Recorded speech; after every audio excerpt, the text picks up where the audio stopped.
Bonjour tout le monde. Alors voilà ma première vidéo entièrement consacrée au langage Julia. Pourquoi Julia? Déjà au départ, ça a été imaginé par des personnes de MIT, comme Scratch, que tout le monde connaît. Ensuite, le nom, je trouvais ça sympa, Julia. Puis c'est vrai que j'ai toujours aimé la nouveauté. J'ai appris à programmer réellement en Python. C'est pour ça qu'un jour, en regardant une vidéo qui comparait Python à Julia, je me suis dit, tiens, pourquoi ne pas explorer? Je me suis intéressé aux différences entre Python et Julia, et voici donc quelques différences dont il faut tenir compte. Pour commencer, Julia a vraiment été imaginé pour les scientifiques. C'est un langage compilé just in time, et ça c'est très pratique quand on a beaucoup de calculs à réaliser. Comme moi j'aime bien les mathématiques, je suis servi. D'un autre côté, c'est vrai que Python est réputé plus lent, mais il peut rattraper le coup avec des extensions du style NumPy ou TensorFlow.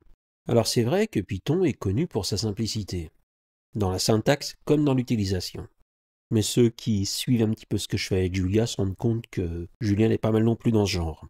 Ensuite, vous savez, Julia ne vit pas en autarcie. Il y a beaucoup de bibliothèques Python qui peuvent être chargées, comme Pickle. Du coup, ça augmente sa polyvalence. Par contre, c'est vrai que Python, il n'y a pas cette espèce de réciproque. C'est quand même plus difficile d'interagir avec des outils qui sont produits par Julia. Et c'est vrai que Python a une immense communauté et un support très large. Et Julia, sa communauté est très active, et en particulier, bien entendu, dans la recherche scientifique.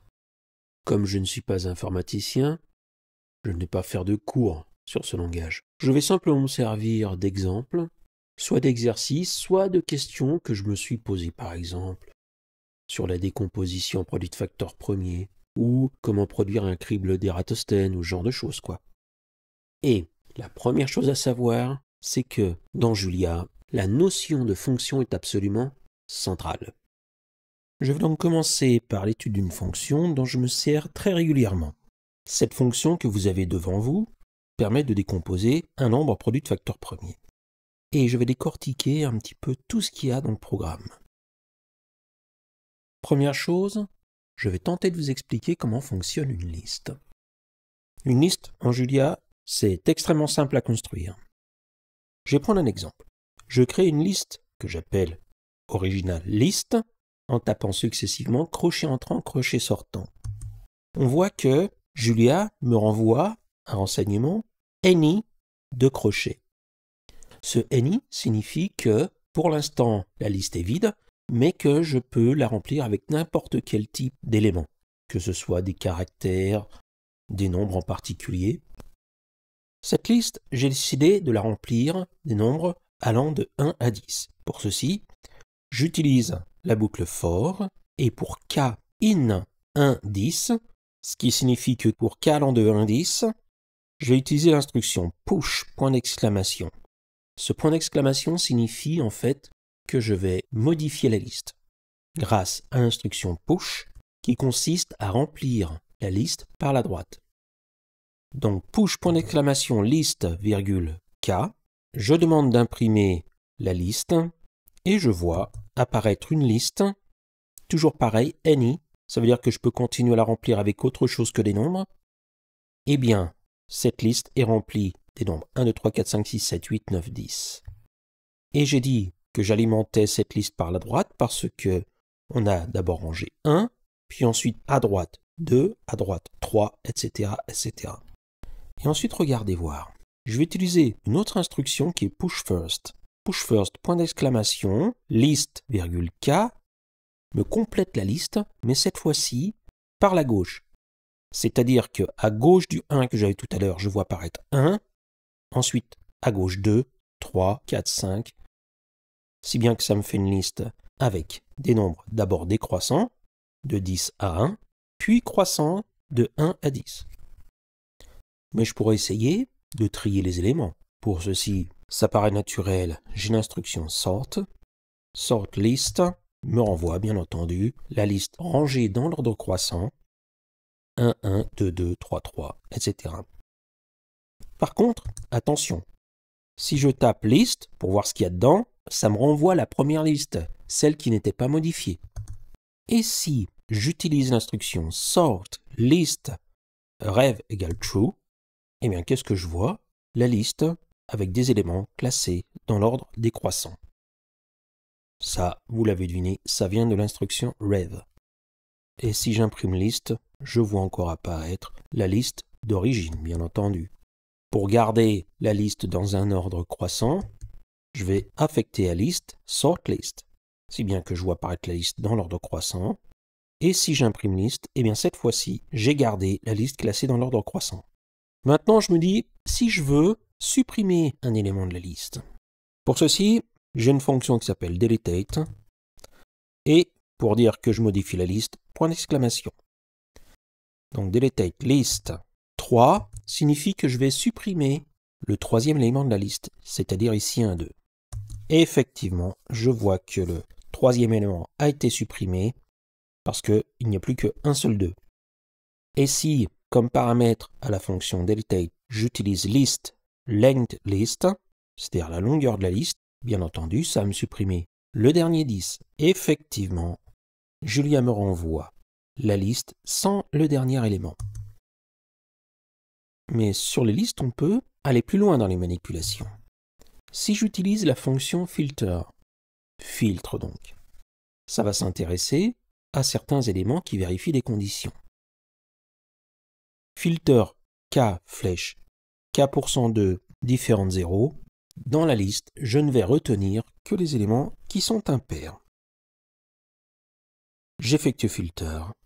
Eh bien oui, on voit apparaître 1, 1, 3, 3, 5, 5, 7, 7, 9, 9. Julia n'a gardé que les éléments impairs. Et si j'applique comme paramètre à filter K plus petit strictement que 8, filter m'affiche tous les nombres de la liste strictement inférieurs à 8, de 1 à 7. Alors, on va commencer à s'intéresser vraiment à cette fonction.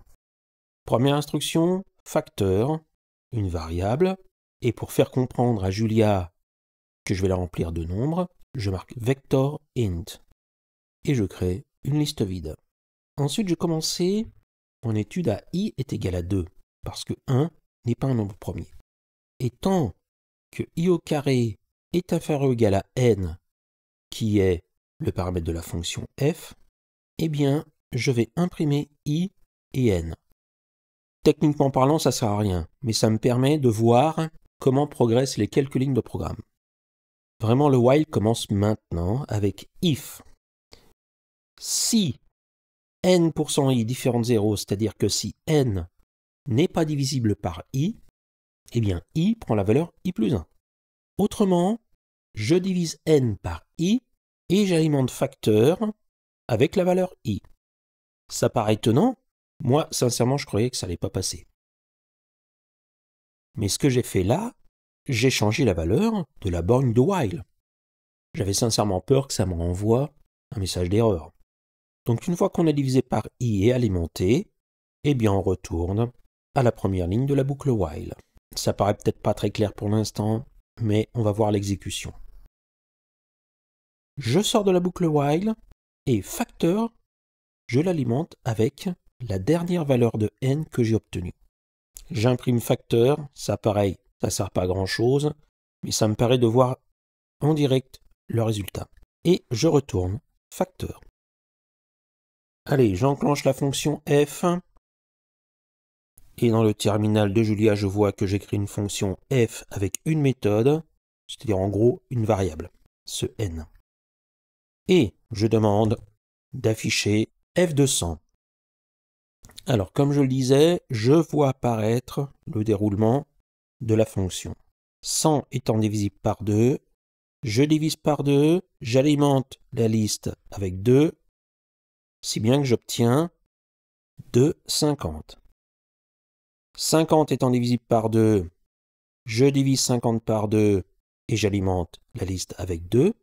Je me retrouve avec 2,25. 25 n'étant pas divisible par 2, je passe à 3.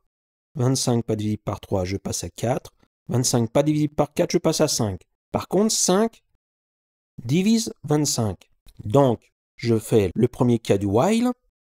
je divise 25 par 5 et je passe à l'étape suivante.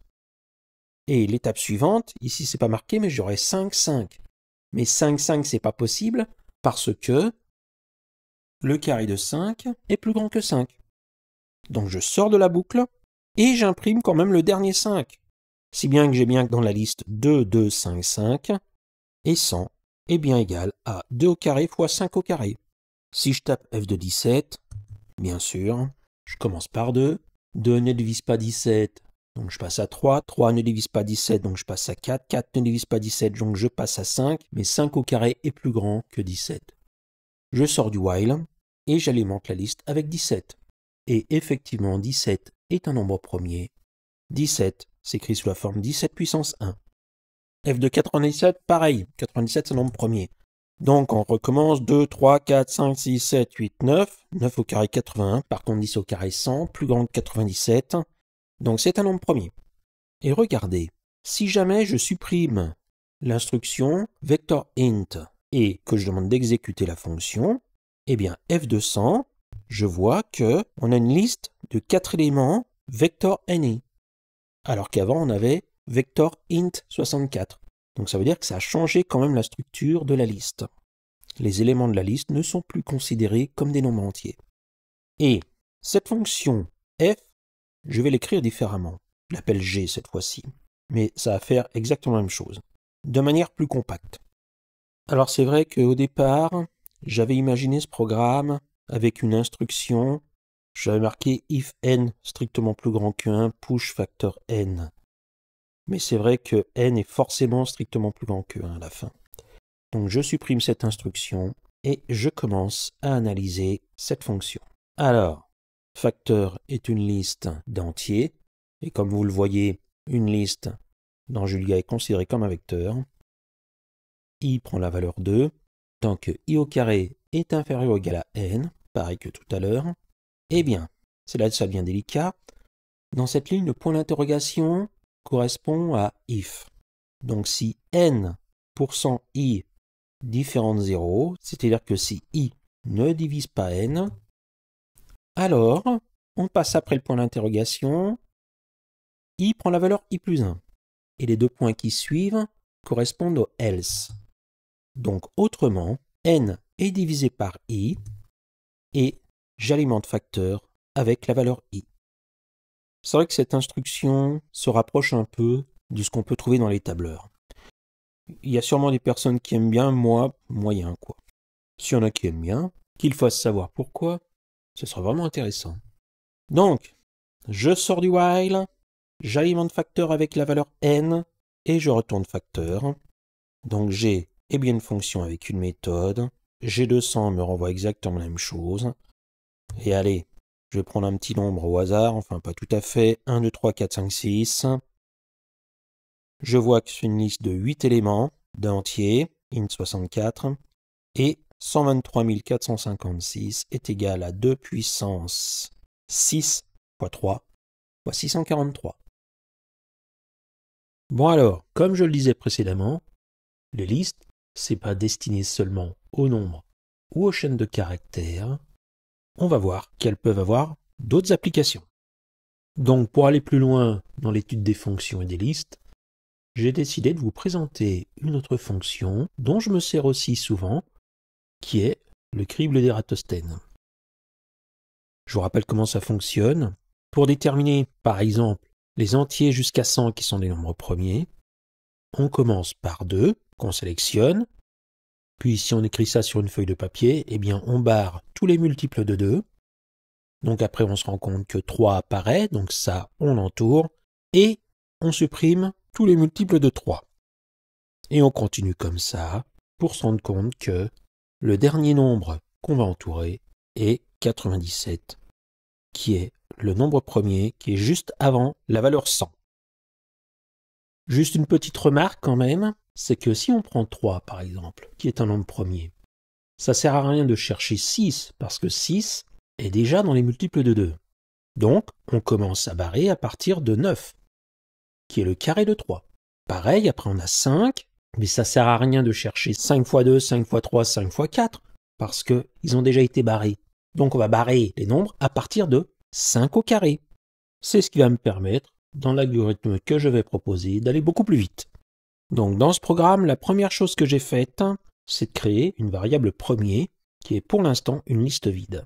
Et dans la fonction crible, qui a pour paramètre n, premier, je vais lui affecter choose n. Qu'est-ce que c'est que ça? Si je prends par exemple choose 10, ça va me renvoyer une liste de 10 valeurs 1, mais attention, ce sont des valeurs 1 qui correspondent à des valeurs vraies. Comme vous voyez, c'est marqué bitvector. Donc, on va travailler sur des listes qui auront des valeurs vraies ou faux. La première valeur de premier, qui est le premier nombre, c'est-à-dire 1, n'est pas premier, donc premier 1, je lui donne la valeur false. C'est pas un nombre premier. Et je vais créer une liste. Comme vous voyez, c'est une liste de big int. Big int, en fait, il faut savoir qu'en Julia, il y a deux catégories d'entiers. Les entiers int qui vont de moins 2 puissance 63 à 2 puissance 63 moins 1. Dès qu'on passe au-dessus de 2 puissance 63 moins 1, eh bien, on sort de la catégorie int. Donc, on est obligé de considérer que le nombre qu'on étudie fait partie d'un nouvel ensemble, qui est l'ensemble des grands entiers. Je vous expliquerai ce qui est caché derrière, dans une vidéo qui viendra plus tard. Je ne peux pas tout faire en même temps. Donc, pour i allant de 2 à partie entière de racine carrée de n, mais pris comme un entier, parce que floor, par exemple pi, va me donner 3.0, c'est-à-dire 3,0. Pour obtenir la partie entière 3, il faut que je précise que je travaille sur l'ensemble int.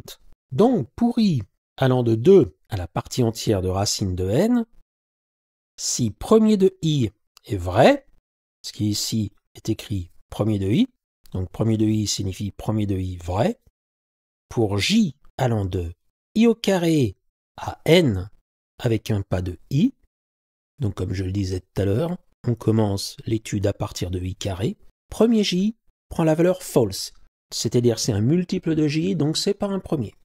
Je passe à l'étape suivante, c'est-à-dire je sors de la boucle for, de la condition if et de la grande boucle for. Pour attaquer la dernière partie, donc pour k allant de 1 à n, si premier de k est vrai, alors j'injecte dans list la valeur k, ce qui va me permettre d'obtenir la liste des nombres premiers, parce que premier, je rappelle, ne contient que des valeurs vraies ou faux. Et je sors de cette boucle for pour demander à la fonction crible de me renvoyer liste premier. J'initialise donc premier, qui est une liste vide du coup, avec any. Donc je peux le remplir avec n'importe quelle catégorie de valeurs. Je fais tourner la fonction crible, et j'obtiens bien que c'est une fonction avec une variable, et je demande crible 100, c'est-à-dire les nombres premiers jusqu'à 100. Je vois apparaître effectivement 2, 3, 5, 7, 11, 13, jusqu'à 97. Et une deuxième liste, cette fois-ci la catégorie ça va être bool, donc booléen, vrai ou faux. 0 étant faux et 1 étant vrai. Par contre, si je demande premier, qui jusqu'à dernière nouvelle est une liste de booléens, eh bien, Julia ici me retourne any, c'est-à-dire en fait la valeur de premier de la toute première ligne. Ça veut dire quoi? Ça veut dire que premier que je demande ici n'est pas premier que j'ai utilisé dans la fonction. Tout ce qu'il y a dans la fonction ne concerne que la fonction. On ne peut pas s'en servir en dehors de la fonction. La meilleure preuve, c'est que si je demande d'imprimer list, Julia me renvoie un message d'erreur en disant que list n'était pas définie dans main. Cette variable est uniquement définie dans la fonction. En fait, si je me souviens bien, on dit que crible est encapsulé, c'est-à-dire que on pourrait très bien cacher tout ce qu'il y a dedans, dire que à quelqu'un qui utilise la fonction crible n, ça signifie que ça a donné les nombres premiers jusqu'à n. La personne qui utilise cette fonction n'a pas besoin de savoir comment ça fonctionne à l'intérieur. Et aussi très intéressant, du coup on peut exporter cette fonction et l'utiliser dans un autre programme. Intéressant. Et troisième programme, on va un peu s'amuser. On va voir plein de couleurs qui apparaissent et puis des choses graphiques. Enfin, on va voir. Dans un premier temps, dans ce programme, je vais utiliser un package qui s'appelle crayon. Comme son nom l'indique, c'est un package qui va manipuler les couleurs. Et je vais créer 3 couleurs ici. Vert, bleu, jaune. Vert est défini comme crayon. Foreground égale green. C'est-à-dire, ça va envoyer des caractères de couleur verte. Bleu, on verra du coup des caractères de couleur bleue. Et jaune, des caractères de couleur, on le voit ici, FFFF00, c'est-à-dire jaune en RGB. Et en plus, je demande que les caractères soient écrits en italique. Je commence à faire tourner le programme. J'utilise crayon. Donc vert, effectivement, me renvoie des caractères de couleur verte. Bleu me renvoie des caractères de couleur bleue. Et jaune, des caractères de couleur jaune et en plus écrit en italique. Somme est égal à 0 parce que je vais avoir besoin de sommer les éléments d'une suite. Je vous rappelle que c'est un programme que j'ai fait pour illustrer la solution de l'exercice de HMMT 2020, épreuve de février. Donc, je continue. Je vais créer 2 listes maintenant. La première liste, que j'appelle A, je l'initialise à 1. Et B, qui va travailler de concert avec petit a, je le remplis avec A de 1, mais transformé en chaîne de caractères. Do string A1. Et pour K allant de 1 à 2 puissance 11 moins 1, je vous laisserai regarder l'exercice. Si K pour 102 est égal à 1, c'est-à-dire que si K est impair, eh bien, je crée une variable temporaire que j'appelle T, qui prend la valeur du quotient dans la division euclidienne de K par 2. Puis, j'alimente A avec A de T plus 1 et B avec la chaîne de caractères représentant A T plus 1. Autrement, K est pair, je prends pareil la variable T qui est le résultat de la division de K par 2. J'injecte dans la liste A de T plus A de T plus 1 et dans B, je fais rentrer la chaîne de caractères représentant A de T plus A de T plus 1. Je sors de tout ceci, je fais tourner la fonction et je m'attaque à l'étude de la liste A. Ce que j'aimerais bien, c'est trouver le maximum des termes de la suite que je viens de définir. Pour ça, rien de plus simple. On utilise la fonction maximum de A. Et cette valeur maximum de A, je l'applique à la variable max que je viens de créer. Puis j'imprime la liste A et je vais me servir de la longueur de la liste B. Alors comme on peut voir, j'ai l'ensemble des termes de la suite de l'exercice. B, en fait, a 2048 éléments. Et pour I allant de 1 à L, c'est-à-dire de 1 à la longueur de la liste B, je vais me servir des couleurs. Si A de I est égal à 1, j'imprime le caractère en vert. Autrement, si A de I est strictement plus petit que max, c'est-à-dire ici ça concerne les nombres qui sont plus petits que le maximum mais pas égaux à 1, j'imprime les caractères en bleu. Et autrement, c'est-à-dire si A de I est égal à max, j'imprime les caractères en jaune et italique. Et on voit bien, effectivement, que 1 apparaît plusieurs fois, et 144, cette valeur-là apparaît en fait 2 fois. Pour déterminer combien vaut la somme de tous les termes de la séquence, je crée une petite boucle for, et à somme qui pour l'instant vaut 0, je transforme somme en somme plus AI. J'imprime la valeur de somme. La valeur de la somme de tous les termes vaut donc 88 574. Dernière petite chose, je vais chercher où se trouve exactement le maximum.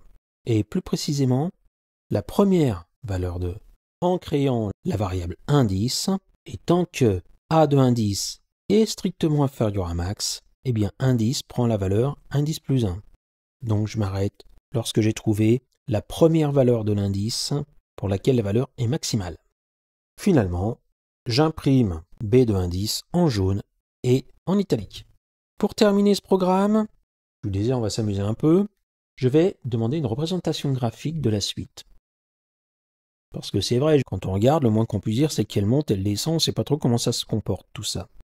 Donc pour ceci, je vais utiliser un package qui s'appelle Keyromaki. C'est un package très pratique qui permet de tracer directement des graphiques. Pour ça, j'aurai besoin d'une fonction qui est dans Keyromaki, figure. Et figure, je l'affecte à la variable fig. Et dans cette figure, je définis tous les renseignements qui me sont nécessaires. Ces renseignements vont apparaître dans la fonction axis. Fig11, ça signifie qu'il n'y aura qu'une seule représentation graphique à l'intérieur du cadre. Le titre, représentation de la suite. Xlabel, ça veut dire la légende en dessous de l'axe abscisse. Et Ylabel, valeur, la légende le long de l'axe des ordonnées.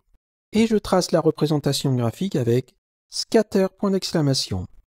Comme toujours, point d'exclamation, ça signifie qu'on va compléter. Alors, scatter, c'est-à-dire je trace des points dans AX. Et pour des abscisses allant de 1 à la longueur de A, eh bien, comme ordonnée, j'aurai l'élément de la liste qui correspond. Je demande de tracer la figure grâce à Fig. Donc, je fais comprendre à Julia que j'utilise Keyromaki. Je crée Fig. Dans Fig, je fais entrer AX. Et du coup, on voit qu'un cadre apparaît, mais il n'y a rien pour l'instant dedans. C'est normal. Pour l'instant, j'ai pas encore dit ce que je voulais mettre dedans. Qu'est-ce que je mets dedans? Eh bien, tout ce qui a référence à AX. Pareil, toujours rien. C'est normal parce que j'ai pas demandé d'afficher la figure. Et là, on voit que on a un joli ensemble de 2048 points qui forment des sous-ensembles, ma foi, symétriques, on dirait. Mais moi, ce que je voudrais, c'est que Julia me fasse tourner ceci en une seule fois. Donc, je vais appuyer sur la petite flèche qui est tout en haut, à droite de l'onglet HMMT 2020.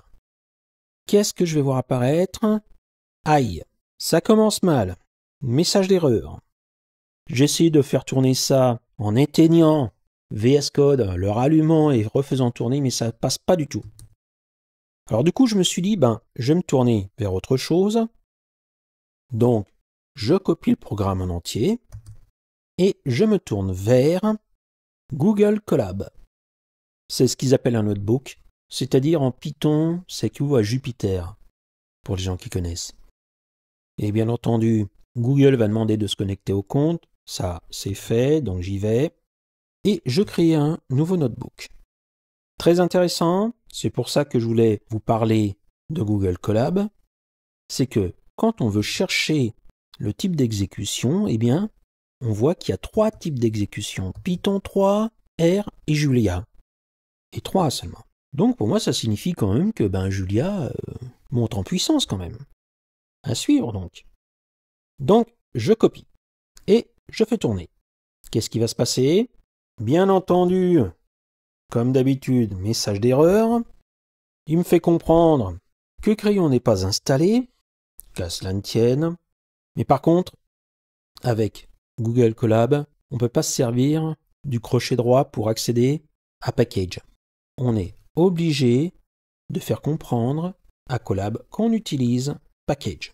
Donc, using Package et pour ajouter Crayon, package.add, Crayon avec Crayon écrit entre guillemets. Donc ça demande quand même un certain temps, mais Crayon étant un petit package, ça va assez vite. Comme Crayon n'est pas installé, je pars du principe que Keyromaki n'est pas installé. Donc, using package, package.add Keyromaki. Là, déjà, je vois que, en fait, si c'était installé, mais il y a besoin quand même d'un updating. Keyromaki est compilé, et on voit apparaître plein de petits messages bizarres, là, un jaune, waiting for you, machin. Tout ça, c'est pas très important. Vous allez voir, le programme va fonctionner quand même. La preuve, je copie, j'exécute, je vois apparaître les 2 listes. Alors, en premier, eh bien, les valeurs 1, malheureusement, c'est un vert, mais qui est plutôt fade. Et puis bleu, c'est un bleu qui est fade aussi, donc on voit pas trop la différence. Mais c'est pas grave. Par contre, 144, un joli jaune et en italique. Et enfin, la représentation graphique de la suite. Ce qui m'intéressait. Alors, un petit inconvénient quand même avec Colab, c'est que les listes sont sur une seule ligne. Donc, si on a une liste ici de 2000 valeurs, ça va encore. Mais imaginez qu'on ait une liste de 1 million de caractères, je ne sais pas comment on peut faire. Donc je regarde, ok, bon, voilà. Tout va bien. Donc ça veut dire que le programme, en fait, je peux l'exécuter en entier Donc ça ne veut pas passer avec VS Code, c'est tout. Et intéressant aussi, je peux exporter l'image de la représentation graphique pour voir un petit peu ce qui se passe de plus près. Mais avant d'attaquer la dernière partie, j'aimerais m'intéresser à quelques opérations qu'on peut effectuer sur les listes. Vous allez voir aussi que je vais commencer à étudier les dictionnaires. Ne vous inquiétez pas, avec Julia, c'est extrêmement facile. Les listes donc. Alors comme je l'ai déjà dit, une liste, avec Julia, c'est considéré comme un vecteur.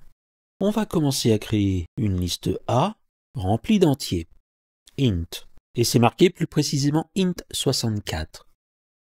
C'est-à-dire que c'est des entiers, on va pouvoir aller jusqu'à 2 puissance 63 moins 1. Au-dessus, on change de catégorie d'entiers.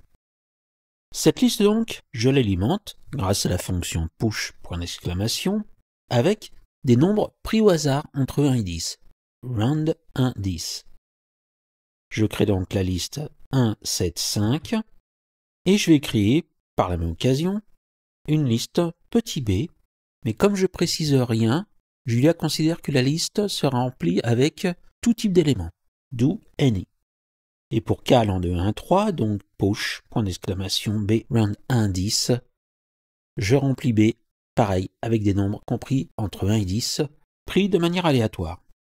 J'imprime b, 4, 8, 8, et première chose, je voudrais ajouter les éléments de la liste A et les éléments de la liste B. Pour ça, il y a une fonction A plus B qui me retourne 1 plus 4, 5, 7 plus 8, 15, 5 plus 8, 13. Je me dis, bon, si on peut le faire avec la somme, on peut le faire avec le produit, c'est-à-dire multiplier les éléments de A avec les éléments de B. Donc A étoile B, traditionnel. Et là, manque de chance, ça me renvoie un message d'erreur. Ce message m'indique qu'il n'y a pas d'opération dans Julia permettant de multiplier les vecteurs avec les vecteurs. Et on le sait tous, quand on pense à un produit de vecteurs, on pense produit scalaire. Donc je vais imprimer A et B pour me rappeler, et pour obtenir le produit scalaire, je vais devoir utiliser le package Linear Algebra. Dans ce package, il y a une opération qui s'appelle .ab qui nous renvoie le produit scalaire. Effectivement, 4 plus 56 plus 40, 100. Mais en maths, on a l'habitude de le rencontrer A.B. Eh bien, ça existe dans Julia. A.B me renvoie exactement la même chose, 100. Et comment j'ai obtenu ce point? C'est un caractère Unicode qu'on obtient grâce à l'expression C-dot. On appuie sur tabulation, on obtient bien A.B qui nous renvoie le produit scalaire de A et B. Mais il y a bien longtemps de ça, au lycée, on étudiait ce qu'on appelle le produit vectoriel. Très pratique pour trouver l'équation d'un plan dans l'espace. Dans Julia, cette opération est notée cross. Cross AB me renvoie le vecteur 16, 12, moins 20, qui a cette particularité d'être orthogonal à A et orthogonal à B. A et B étant bien entendu considérés comme des vecteurs. Mais ce produit vectoriel, en France, il est noté avec un accent circonflexe. Ici, c'est A fois B, et c'est une croix, donc cross. Et A fois B me renvoie exactement la même chose, le vecteur 16, 12, moins 20. Comment j'obtiens ce fois? Eh bien, par l'instruction tout à fait classique en informatique, times. Donc times, tabulation me renvoie la petite croix. Et si je demande le résultat, j'obtiens exactement le même résultat qu'auparavant. Pour rappel, j'imprime A et j'imprime B. Et cette fameuse opération nous permettant de multiplier les éléments de A et les éléments de B entre eux, elle existe. Cette opération, c'est point étoile. A point étoile B me renvoie 1 fois 4, 7 fois 8, 5 fois 8, 4, 56, 40. Mais on a aussi A point plus B, qui en fait est la même opération que A plus B. C'est-à-dire 1 plus 4, 7 plus 8, 5 plus 8. Mais on peut aller plus loin. A, fraction B, nous renvoie les trois fractions 1 sur 4, 7 sur 8, 5 sur 8. Ce sont des fractions simplifiées. Mais là, il n'y en avait pas besoin. Ensuite, très intéressant, A point accent circonflexe B. L'accent circonflexe dans Julia, c'est le passage à l'exposant. Donc, A point circonflexe B me renvoie 1 puissance 4, 7 puissance 8, 5 puissance 8.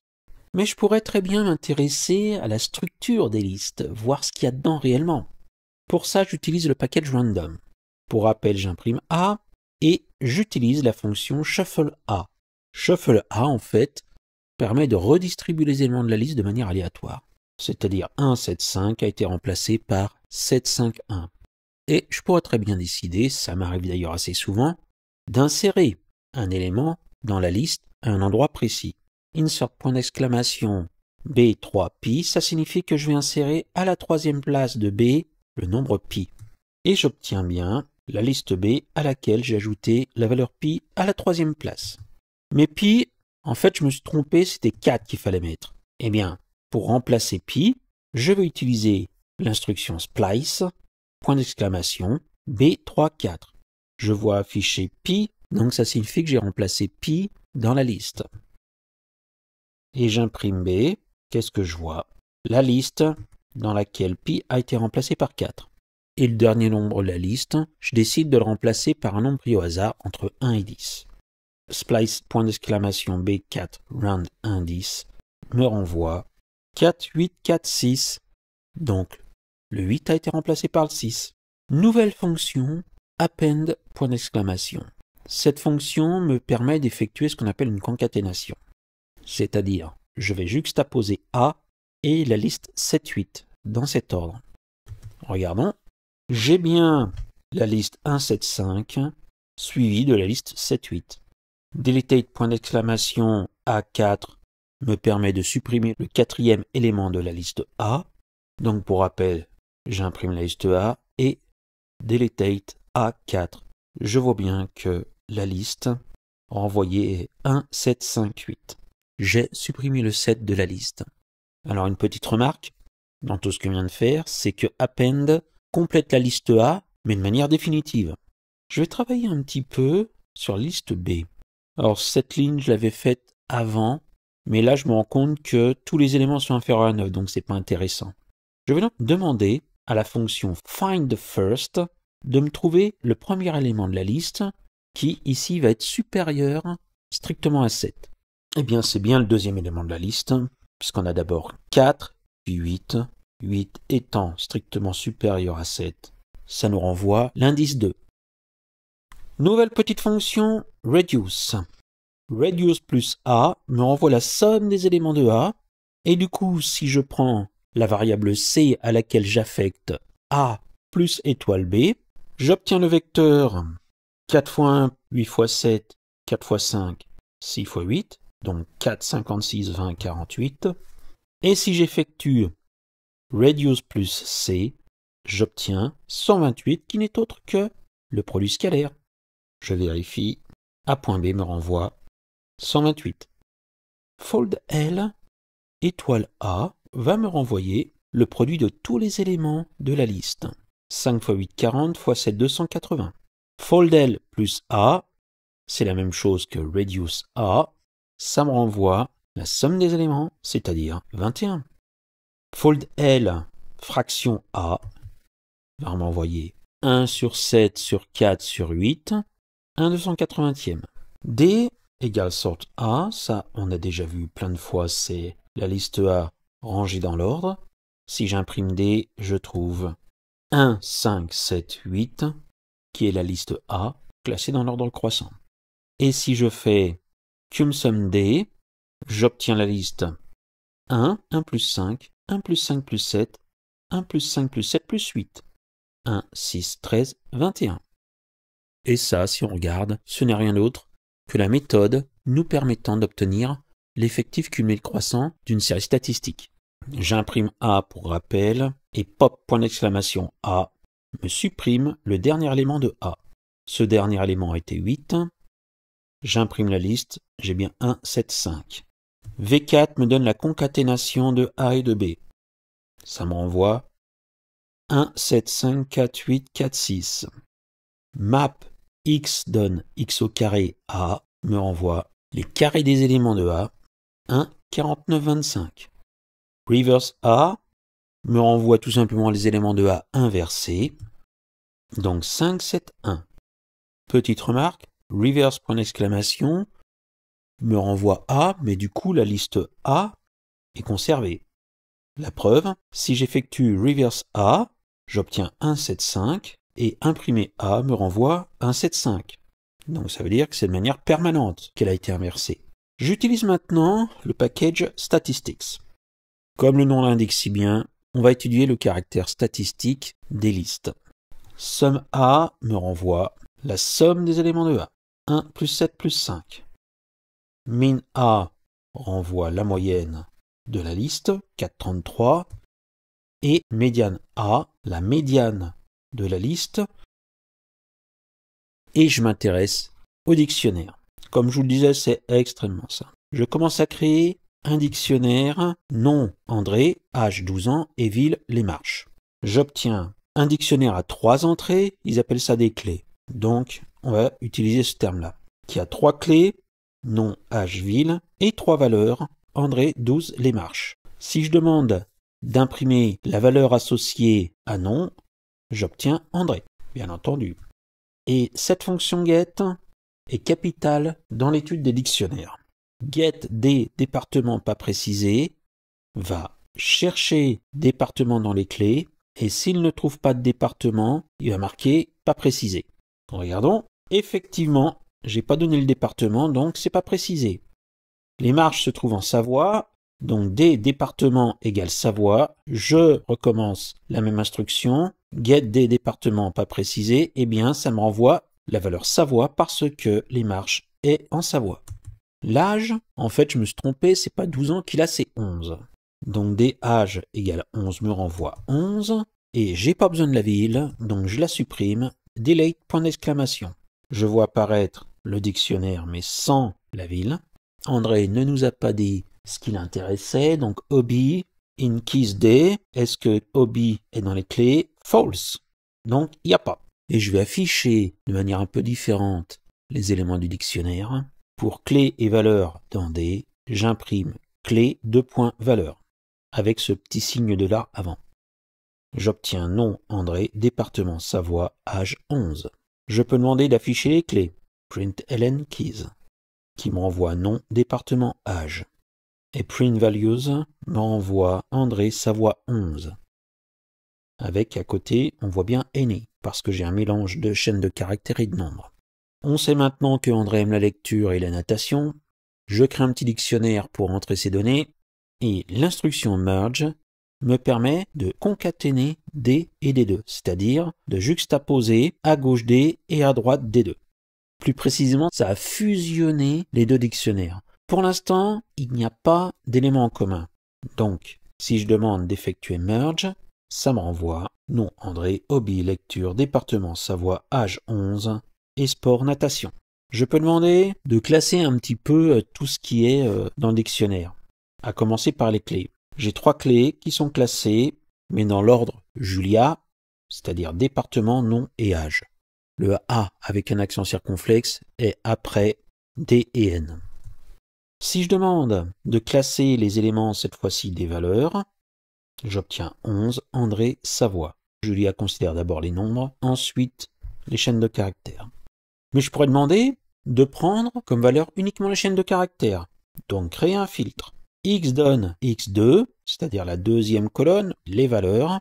Is a string est une chaîne de caractères, donc on teste dans D. J'obtiens bien André et Savoie, qui sont les deux valeurs, chaîne de caractères. Je vais m'intéresser aux notes d'André. En mathématiques, il a eu 16, en français 12, en anglais 14 et en SVT 15. Donc ça me crée un dictionnaire avec les matières et les notes qui correspondent. Et première chose, je vais m'intéresser à la technologie. Pareil, j'utilise la fonction get, note technologie non notée. Si la technologie n'est pas dans les notes, ça va me renvoyer non noté. Voyons voir. Eh oui, moyenne en technologie non notée. Moyenne en anglais cette fois-ci, par contre, get note anglais LV1 non noté, comme anglais LV1 existe dans les clés, ça va m'envoyer la note. 14. En anglais, il a une bonne note, ça lui a permis de monter la moyenne à 15. Donc note anglais LV1 égale 15 me renvoie la note 15. Et par contre, il n'a pas trop bossé pour un contrôle qui était assez difficile, donc sa moyenne a baissé de 1 point, c'est-à-dire elle est revenue à 14. Note anglais moins égale 1 me renvoie que la moyenne est 15 moins 1, 14. delete point d'exclamation note SVT me renvoie le dictionnaire sans la clé SVT. On a un dictionnaire avec français, mathématiques, anglais LV1. Et si je regarde bien, si j'imprime note mise à jour note, ça me renvoie note mise à jour et le dictionnaire avec les notes sans SVT. Maintenant, je vais voir l'évolution des notes sur 2 semaines. Semaine 1, c'est le dictionnaire que j'avais, notes. Et en semaine 2, par contre, il a eu 2 notes, anglais 16 et français 13. Je vais créer donc une variable fusion avec la fonction merge, semaine 1, semaine 2. Comme en français il est passé de 12 à 13 et en anglais de 14 à 16, eh bien je vois apparaître le nouveau dictionnaire français 13, mathématiques 16 et anglais LV1 16, où le 12 a été remplacé par 13 et le 14 a été remplacé par 16.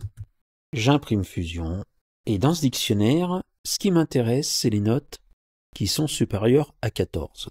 Donc je vais créer un filtre x donne x2 supérieur ou égal à 14 dans fusion. Eh bien oui, il y a 2 matières où il dépasse 14, les mathématiques et l'anglais où il a 16. J'imprime mention bien qui apparaît sous la forme d'un dictionnaire tout à fait classique. Encore 2 petites choses. Je crée la liste data, anglais, mathématiques, SVT, anglais, mathématiques, SVT, anglais, technologie, mathématiques, anglais. On va dire les notes de fin de trimestre. Donc cette liste apparaît ici, il y a 10 éléments, et c'est un vecteur constitué de chaînes de caractères. C'est rappelé juste au-dessus de la liste. Et là, je vais créer un dictionnaire, uniquement grâce à la fonction countMap. CountMap data me renvoie un dictionnaire fréquence avec comme entrée des chaînes de caractères et comme valeur des entiers int 64, technologie 1, mathématiques 3, anglais 4, SVT 2, signifie qu'il a eu une note en techno, 3 notes en maths, 4 notes en anglais et 2 notes en SVT. Maintenant, une approche un peu plus mateuse des dictionnaires. D, je le réinitialise avec la fonction D. Là, je vois apparaître dictionnaire any et get point d'exclamation D x 100. Ce point d'exclamation dit que je vais modifier le dictionnaire. Je vais chercher dans D si la clé X existe et si elle n'existe pas, je lui affecte la valeur 100. Donc si j'imprime D, j'obtiens bien un dictionnaire avec comme clé X et comme valeur 100. D, maintenant, je le réinitialise avec cette fois-ci la clé A qui correspond à 2, B, on lui associe 3 et C, on lui associe 4. J'obtiens B donne 3, A donne 2, C donne 4. Et ce dictionnaire, eh bien pour toutes les valeurs des clés B, A et C, je vais associer les carrés des valeurs 3, 2 et 4. Donc K donne V au carré pour K et V appartenant à D. J'ai bien le dictionnaire avec 3 au carré, 2 au carré, 4 au carré. Et pour terminer, le dictionnaire D, cette fois-ci, A prend la valeur 10, B prend la valeur 5 et C prend la valeur 20. Et je vais trier les éléments de ce dictionnaire. Donc je demande sort collect D, BY égale X donne X2. Donc je vais classer les éléments des valeurs. J'obtiens en fait le même dictionnaire, 5, 10 et 20, parce que il était déjà trié dans la première version. Donc pour vous montrer que ça marche quand même, je vais modifier le dictionnaire D, mais cette fois-ci, comme je vois que B apparaît avant A, apparaît avant C, A j'associe 15, à B j'associe 5 et à C j'associe 2. Donc j'obtiens B donne 5, A donne 15 et C donne 2.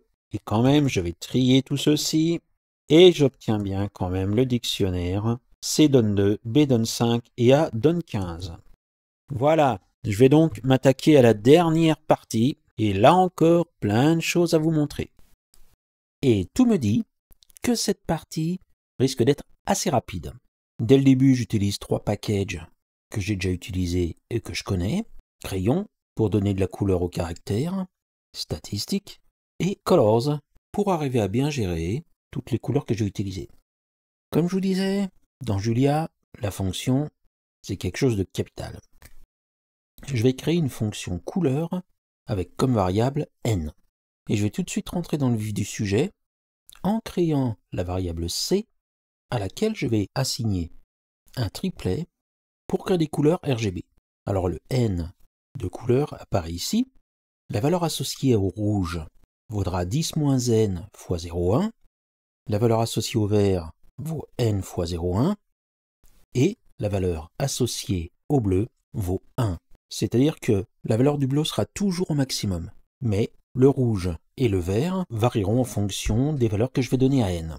Et donc je crée un triplet, et dans ce triplet, je vais utiliser la fonction round, arrondi à l'unité ici, et je veux un entier, donc int.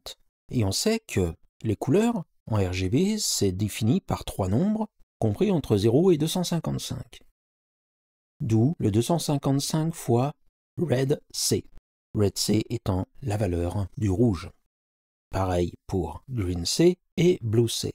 Et la fonction doit me retourner un triplet RGB tuple. Bon, j'ai les couleurs, mais il va falloir que je les applique. Pour ça, je crée une liste couleurs. Alors, je ne sais pas si vous avez vu, mais couleurs de la fonction, c'est sans S, parce que je vais travailler sur chaque couleur, et couleur avec un S dans la liste, parce que je vais donner la liste de toutes les couleurs que je vais utiliser. Pour K allant de 0 à 10, j'alimente la liste couleurs avec couleur de K. Par exemple, si n vaut 0, on a la couleur 255, 0, 255, ce qui est un magenta. Et si n vaut 10, le rouge vaut 0, le vert vaut 255 et le bleu vaut 255. On obtient alors un bleu pastel. Je sors de la boucle et j'imprime les couleurs. Comme vous voyez, j'obtiens 10 triplets qui partent de 255, 0, 255, 230, 26, 255, etc., etc., etc., jusqu'à 0, 255, 255. Et je vais créer une deuxième liste que j'appelle C. Comme je ne précise rien, c'est une liste any. Et je vais m'amuser à affecter à chaque case de la liste une couleur. Pour I allant de 0 à 10, j'alimente la liste C avec crayon foreground couleur I. Autrement dit, je vais faire apparaître une liste de couleurs. Regardons ce que ça donne avec print C. Et oui, vous voyez, j'ai un joli dégradé de couleurs qui vont du magenta au bleu 0, 255, 255. Et c'est là où ça devenir un peu délicat. Je vais créer deux listes. Une liste any et une liste B string, c'est-à-dire chaîne de caractères. Je prends n est égal à 4000, mais j'aurais pu prendre n'importe quelle autre valeur. Et pour k allant de 1 à n, c'est-à-dire de 1 à 4000, eh bien j'alimente a avec un nombre que je prends au hasard entre 1 et k, que je divise par 10, et le résultat j'en prends la valeur entière. Donc int floor round 1k divisé par 10. J'utilise le divisé par 10 pour éviter d'avoir quelque chose de trop linéaire. Et une fois que j'ai alimenté A, j'alimente B avec A de K, changé en chaîne de caractères, string A de K. La longueur de B, line B, me renvoie bien sûr 4000. Et maintenant, je vais définir 10 déciles, Q1, Q2, Q3, Q4, Q5, etc. jusqu'à Q10, que je vais définir grâce à la fonction quantile. Et quantile A01, ça veut bien entendu dire que je vais prendre les 10% des valeurs les plus faibles de A. Pareil pour A02, ça nous donne les 20% les plus faibles, etc. On voit que 30% des valeurs sont inférieures ou égales à 34. La médiane, 0,5, eh bien elle est à 73. C'est-à-dire que la moitié des valeurs seront inférieures ou égales à 73. Et on passe aux choses sérieuses en créant la fonction carac de i. Si AI est inférieur strictement à Q1, eh bien, j'imprime B de I, mais avec la couleur C1, c'est-à-dire en magenta, et je laisse, après un petit espace, à l'aide des guillemets. Autrement, si A de I est strictement inférieur à Q2, je colorie B de I en C2, c'est-à-dire un magenta un peu plus clair. Et je fais comme ça avec toutes les valeurs des déciles, je sors de la boucle, et j'y vais. Et donc, pour K allant de 1 à L, j'affiche carac de K. Oh, joli, non?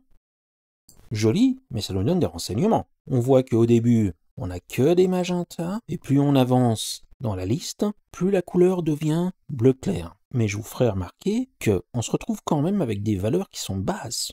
En particulier ici, le 32 de la dernière ligne qui apparaît avec sa jolie couleur magenta. Et à partir de maintenant, je vais tenter des représentations graphiques du travail que je viens de faire. Je crée un dictionnaire fréquence. Et pour valeur dans A, fréquence de valeur égale get fréquence, valeur 0. Je vous rappelle, ça veut dire que on va chercher si valeur est dans fréquence, et s'il n'est pas dans fréquence, on renvoie 0, auquel on ajoute 1. Ça veut dire que dès qu'on a une valeur qui apparaît dans le dictionnaire, elle a comme valeur 1. Autrement, Eh bien, on ajoute 1 à l'effectif de valeur. J'imprime fréquence et je vois un gros dictionnaire avec plein de valeurs, mais c'est là une des spécificités des dictionnaires dans Julia. Il n'y a aucun ordre, en tout cas moi j'en vois pas, donc aucun ordre dans les clés. On voit 56, 35, 60, 220, 308, 67, etc. Donc il va falloir quand même que je travaille là-dessus. Par contre, il y a quelque chose qui fonctionne très bien, c'est les fonctions minimum et maximum. Minval, c'est-à-dire le minimum des valeurs, vaut minimum de A. Et ce minimum vaut 0. Maxval, quant à lui, vaut 398. Quelque chose dont j'ai pas encore parlé avec les dictionnaires, cette ligne. If, point d'exclamation, ASCII, fréquence valeur. Il faut le lire comme ça. Si fréquence n'a pas valeur dans les clés, eh bien fréquence valeur vaut 0. C'est-à-dire que là, je suis en train de créer l'ensemble des clés de 0 à 398. Et lorsque l'effectif vaut 0, cette fois-ci, j'affiche la valeur 0. Parce que vous remarquerez que dans le dictionnaire que je viens de créer, il n'y a aucune valeur 0 affectée aux clés. Donc j'imprime fréquence, et là oui, effectivement, je vois, par exemple, dans la dernière ligne, 387 a pour effectif 0. Dans la ligne plus haut, on a 332 qui a comme effectif 0. On voit apparaître 375 et 379 aussi qui ont comme effectif 0, mais il n'y a toujours pas d'ordre. Pour faire respecter un peu l'ordre dans tout ceci, je vais commencer à créer la variable clé triée grâce à sort collect keys fréquence.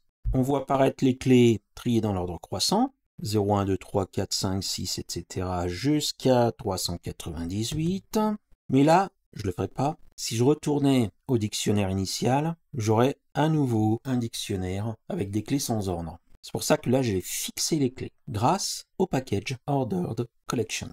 Et fréquence triée, cette fois-ci le dictionnaire, avec les clés triées, est obtenu grâce à OrderDict. K donne fréquence K pour K dans clé triée. Donc ça va prendre les clés les unes après les autres et ça va affecter l'effectif. J'imprime le dictionnaire trié et l'effectif de 0 est 71, l'effectif de 1 est 54, l'effectif de 2 38, etc. etc. Et juste pour m'amuser, j'ai envie de voir A trié dans l'ordre. Donc C égale sort A. J'obtiens bien que le 0 a été tiré de nombreuses fois, je ne sais plus combien. Par contre, à la fin, on a 384 qui est tiré, 394 et 398. Entre les deux, on a des effectifs qui valent 0. Et la représentation graphique de cette série. Voyons voir. Je vais utiliser Plots. Plots donc est le package de représentation graphique qui est peut-être le plus abordable. Très facile à utiliser. Il n'y a pas besoin d'entrer 100 paramètres pour définir la fonction. C'est très bien pour débuter. Mais par contre, on peut animer grâce à Plots, mais il faut de l'entraînement. Donc, using Plots, et comme légende sur l'axe abscisse, je vais créer une variable label grâce à la fonction collect keys fréquence triée. Et valeur 1, pour me différencier de valeur, collect values fréquence triée. Grâce à la fonction bar de plots, je crée un diagramme en bâton. Voyons voir ce que ça donne. Comme vous voyez, 0 a été tiré plus de 60 fois, et plus on avance, plus le nombre de tirages a tendance à baisser. Je reviens à mon programme, et pour terminer, je voudrais représenter les effectifs cumulés croissants, tracer une courbe représentative pour ces effectifs, et grâce à ce graphique, trouver où se trouve la médiane. Ah, on ne chôme pas, hein. Pour ça, je vais utiliser DataFrames, un nouveau package. C'est un package très pratique qui permet de créer des tableaux avec autant de lignes, autant de colonnes qu'on veut. En particulier, c'est assez intéressant quand on veut voir les représentations graphiques de plusieurs grandeurs sur un même graphique en particulier. Donc, j'utilise DataFrames. Je vais créer df, et grâce à la fonction DataFrame, je vais créer deux colonnes, une colonne de valeurs, une colonne d'effectifs. Les valeurs, je vais les prendre dans Labels, et les effectifs dans valeur 1. Voilà ce que ça donne, je vous disais. C'est un tableau à 399 lignes, deux colonnes. Et je vais commencer à m'intéresser aux effectifs cumulés. Pour ça, j'utilise la fonction CumSum de df.effectif. C'est-à-dire que je vais m'intéresser uniquement à la colonne effectif, la deuxième colonne. Eh bien, 0 apparaissant 71 fois, c'est le premier nombre. Mais ensuite, le 125, c'est les effectifs du 0 plus les effectifs du 1, etc., etc., etc. Et je vais créer une variable df2 qui, grâce à la fonction DataFrame, me permet de créer deux colonnes, une colonne avec labels et une colonne avec effectif égale df.effectif cumulé. Là, je vais prendre la liste que je viens de créer et je vais la placer dans la deuxième colonne.